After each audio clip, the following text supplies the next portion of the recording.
So here's my hypothetical question.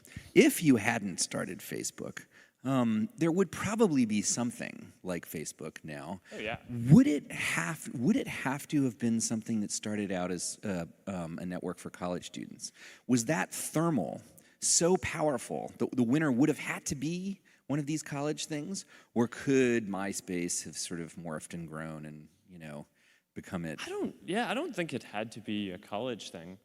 One of my earliest memories from Facebook was I used to get pizza almost every night with one of my friends who I did my computer science problem sets with. And we used to talk about technology and where we saw the world going. And I remember one of our conversations right after I'd launched Facebook was about how I was really excited to offer this service for our community, but that one day, clearly, someone was going to build this for the world, right? And it hadn't even crossed my mind that maybe we would be the ones to do it, because from my perspective, it's like, all right, we're just college students. What do we know about building software that hundreds of millions of people will use? Clearly this is going to be something that, Microsoft or Google or Yahoo or someone like that who builds these services that tons of people use is going to do it. And when was the point when you realized you were going to do it?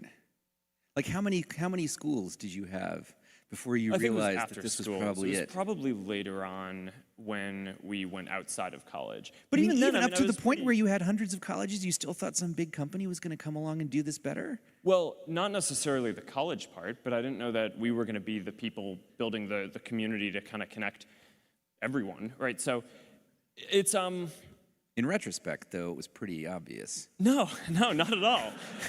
I spent a bunch of time analyzing and reflecting on why it was that we were even able to do it, because all reasons suggest that we shouldn't have been able to do it, right? Because all these other companies had way more engineering power and servers and time and money and all this stuff.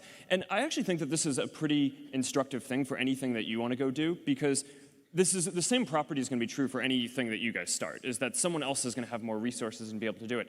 The reason why I think we actually ended up being the ones doing it is because we just cared way more about it than everyone else, right? So there were always projects at some of these other companies that were these hobbies, but we always thought that it was this really important thing and really just felt in our gut and our heart that we wanted to do it. And early on, there were always these skeptics saying that, oh, this can't be a business. We didn't actually care that much about it being a business early on. But a lot of the reason why bigger companies didn't invest in it was because it wasn't clear that there was a model that would work for it. It seemed like a bad idea. Yeah, and I actually think that that's true for a lot of the best ideas, where it is that it's not that someone else can't do it. They actually can, and the odds are stacked against you. But I think often that belief in the fact that you just care so much about what you're doing is the only thing that kind of drives you to do it. And, to be honest, that kind of drives me to this day. I mean, one of the big emphasis points for the company right now is internet.org. And, for a while we had this rallying cry of, can we connect 1 billion people? And when we started talking about that, we thought that was crazy, right? It was way bigger than any service in the world that had been built, and it was 10 digits long, right? It's like it felt crazy. We'd never get to that. But then the thing is, as we started to actually get closer to that, we took a step back and we're like, all right, well, our mission isn't actually to get 1 in 7 people in the world to be connected. It's we want to connect everyone. So it's a big issue that only around 1/3 of the people in the world have access to the internet. And that's something that we think that we can do something about. And similar to early Facebook, there's no business model around this. I mean, all the people who have all the money in the world, I mean, it's not necessarily a fair thing, are already the people who are on Facebook, right? It's in the first, 1/7 of the world. But we just believe really strongly. It's like, this is what we are here to do. This is what our company cares about. I care about it. The team cares about it. Our culture cares about it. So we're just going to keep pushing on it. And I actually think a lot of the reason why great stuff gets built is because it's kind of irrational at the time. But so it kind of selects for the people who care the most about it doing it.